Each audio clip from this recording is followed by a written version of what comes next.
یەکێ لە ئاکار و خۆکانی مرۆڤ بریتیە لە هەڵە و کەم و کوڕی و لەسەری پێویستە بگەڕێتەوە بۆ لای خوددا هەر کاتێک کە گوناهێکی کرد.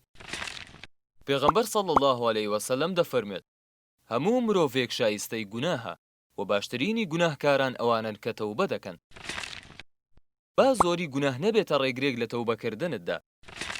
خوای گەورە لە فەرموودەیەکی قودسیدا دەفەرمێت ئەی بەنی ئادەم ئەگەر گوناهەکانت بگاتە بەرزایی هەورەکانی ئاسمان دواتر داوای لێخۆش بوونت کرد ئەوە لێت خۆش دەبم و گوێشی پێنادەم.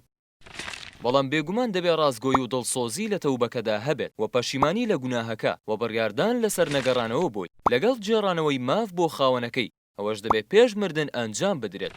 خوای گەورە دەفەرمێت إنما التوبة على الله للذين يعملون السوء بجهالة ثم يتوبون من قريب.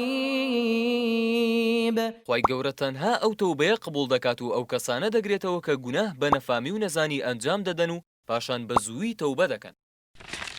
ئیبن عەباس خوا لێ ڕازی بێ دەفەرمێت نزیک واتە نێوان خۆی و فریشتەی گیان کێشان. مسلمان پێداگرە و دەست پێشخەری دەکا بۆ تەوبەکردن و دوای ناخە بۆ ڕەمەزانیان بۆ کاتێکی تر. ئەگەر ڕەمەزان هات دێقۆزێتەوە بۆ زیاترکردنی چاکەکردن دوای ئەوەی کە خۆی پاک کردەوە بە تەوبەکردن لە گوناهەکان. ئەی ئەو کەسەی دوور کەوتوویتەوە لە خوای گەورە بەهۆی تاوانەوە بگەڕێەوە بۆ لای خوددا بە تەوبەکردن چونکە دەرگاکانی بەهەشت کراون بۆ تۆ.